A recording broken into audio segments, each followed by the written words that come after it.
Hi ನೋಡಿ friends, ನನ್ನ ಚಿನ್ನು ಮರಿ ಸ್ಟ್ರಾಬೆರಿ ತಿನ್ನೋದು ಕಲ್ತಿದ್ದಾನೆ. ಎಷ್ಟು ಚೆನ್ನಾಗಿ ತಿಂತಾನೆ, ಕ್ಯೂಟಾಗಿ ತಿಂತಾನೆ ಅಲ್ವಾ? Cute strawberry, cute Lalu. ನೋಡಿ ಹೇಗೆ ತಿಂತಾನೆ ನೋಡಿ. ಸ್ಟ್ರಾಬೆರಿ ಬುಟ್ಟ ಬಂಗಾರ ನೋಡಿ ಹೆಂಗೆ ತಿಂತಾನೆ.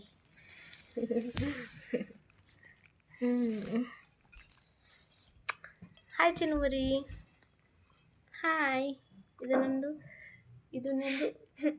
ಚಿನ್ನಿ, ಇದು ನಂದು ಚಿನ್ನು ಮರಿ.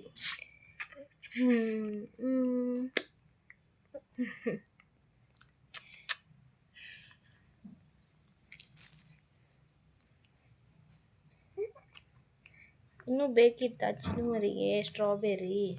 ಪುಟ್ಟ, ಸ್ಟ್ರಾಬೆರಿ ಅಂದರೆ ನನ್ನ ಮಗನಿಗೆ ಅಷ್ಟೇ ಅಲ್ಲ, ನನ್ನ ಮಗಳಿಗೆ ಕೂಡ ಇಷ್ಟ. ಪುಟ್ಟ, ನಿಂಗೆ ಸ್ಟ್ರಾಬೆರಿ ಅಂದರೆ ತುಂಬ ಇಷ್ಟನಾ? ನಿನ್ನ ಫೇವ್ರೇಟಾ? ನನಗೆ ಗಿಫ್ಟ್ ಕೊಟ್ಟಿರಂದರೆ ನಾನು ಹೇಳ್ತೀನಿ. ಹೌದಾ ಚಿನ್ನು, ನಿನಗೂ ಫೇವ್ರೇಟಪ್ಪ. ನೋಡಿ, ಸ್ಟ್ರಾಬೆರಿ ತಿಂದು ಲಿಪ್ಸ್ ಎಲ್ಲ ಪಿಂಕ್ ಆಗಿದೆ. ನನ್ನ ಮಗಳು ಕೂಡ ಹಾಗೆ ಆಗಿದೆ, ಪಿಂಕ್ ಆಗಿದೆ. ನನ್ನ ನೋಡಿ, ನಂದು ಸಾಕಪ್ಪ, ಸಾಕು. ಇಲ್ಲಿ ಹಠ ಮಾಡಬಾರ್ದು. ಇಲ್ಲಿ ಹಠ ಆಯಿತು. ಹೀಗೆ ತಗೊಂಡಿದ್ರೆ ಅಳ್ತಾನೆ.